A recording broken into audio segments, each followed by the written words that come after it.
18 ఏళ్ల వయసులోనో 20 ఏళ్ల వయసులోనో 10:30కి లేటుగా వచ్చామంటే ఒక అర్థం ఉంటుంది.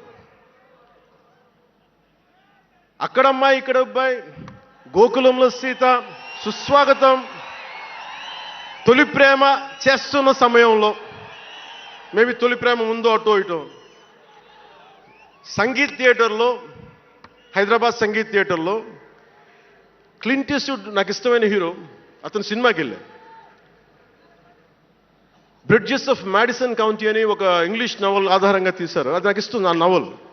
సో ఎలా తీశారని చెప్పి నేను షూటింగ్ రిలీజ్ కూడా అయిపోయినట్టుంది తొలి ప్రేమ. నేను నా ఫ్రెండ్ ఆనంద్ సాయిని, హరీష్ పాయిని, ఇంకో 2-3తోటి సెకండ్ షోకి వెళ్ళా. సెకండ్ షోకి వెళ్ళి ఇంటికి వస్తే కింద మా నాన్న, ఇంట్లో పైన రూమ్లో పడుకోవాల్సిన మా నాన్న కింద కుర్చీ వేసుకొని ఓ నీల్ కమల్ చైర్ వేసుకొని నా కోసం వెయిట్ చేస్తా ఉన్నాడు. ఎక్కడికి రా వెళ్ళామని. షూటింగ్ అన్నాడు. షూటింగ్ అన్నాడు, సినిమాకి వెళ్ళానంటే ఆయన ఎట్లా తిట్టాడంటే నన్ను, నేను చాలా తప్పుడు పనులు చేసేస్తున్నట్టుగా, ఏదో బార్లో కూర్చొని తాగేసినట్టుగా.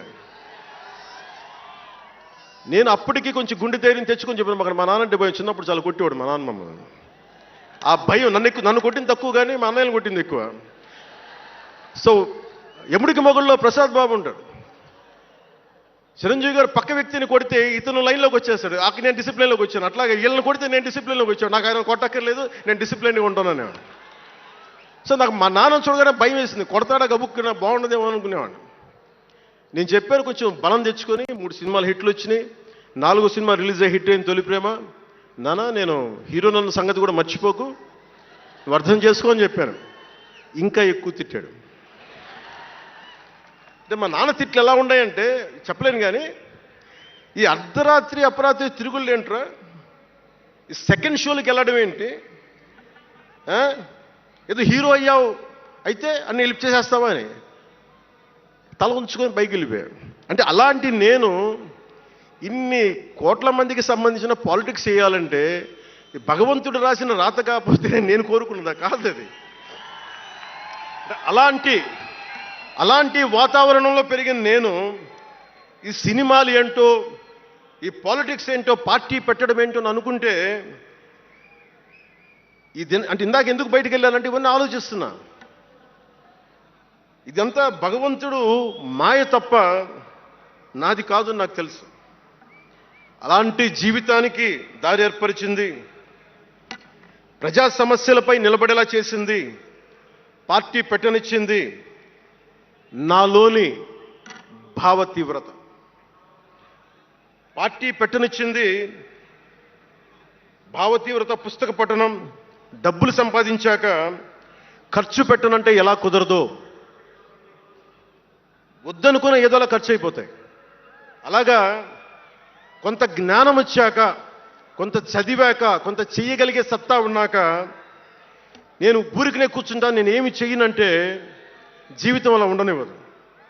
అలాంటి నన్ను ఏదో సాటర్డే సండే షూటింగ్ ప్రాక్టీస్కి వెళ్ళి మెడ్రాస్ రైఫిల్ క్లబ్లో, మార్నింగ్ లయలో కాలేజీలో జాగింగ్ చేసుకొని, ఇంటికి వచ్చి పుస్తకాలు చదువుకొని, మా వదినకి ఏదైనా అవసరమైతే పనులు చేసి పెట్టి, ఇలాంటి నేను సగటు మనిషి, మధ్యతరగతి మనిషి, అంతకుమించి వేరే పట్ల. పనగల్ పార్క్ వెళ్ళి కూరగాయలు తీసుకురావడం, వంకాయ ఎంత, తక్కాలి ఎంత, అంటే మన ఉల్లిపాయలు వంకాయలు ఎంత అని ఇట్లాంటివి తీసుకొచ్చేవాడిని.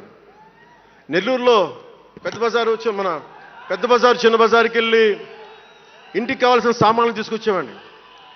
నాకు అంతకుమించి జీవితాన్ని కోరుకోలేదు నేను. అలాంటిది నేను యాక్టర్ అయ్యాను, ఈ రోజున పొలిటికల్ లీడర్ అయ్యాను, దేశమంతా గుర్తించే అయ్యానంటే ఇది ఏది కూడా నేను కోరుకుంది కాదు, నాకు ఇవ్వబడింది.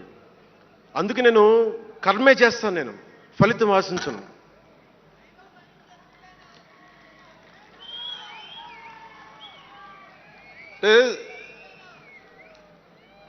అంటే ఎలా ఉంటుందంటే, అది ఇవన్నీ ఎందుకు చెప్తున్నానంటే, సగటు మనిషి చాలా భయాల మధ్య, చాలా బాధ్యతల మధ్య జీవితాన్ని కొనసాగించాలి.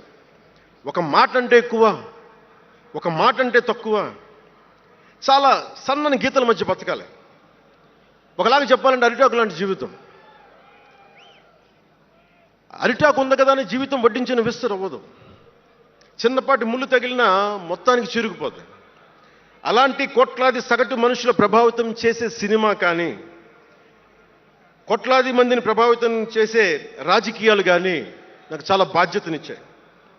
సినిమాలో ఎంత చెప్తే మంచిది, ఎంత చెప్తే మంచిది కాదు అని ఆలోచించి చేసేవాడిని. ఒక దేశభక్తి పాట పెడితే మంచిదా, ఒక క్లబ్ డాన్స్ పెడితే మంచిదా, ఈ రెండు ఆలోచించి దేశభక్తికి వెళ్ళాను నేను. అందుకే ఏ మెరా జేహానే పెట్టాను తప్ప ఓ మై డార్లింగ్ అని పెట్టలా.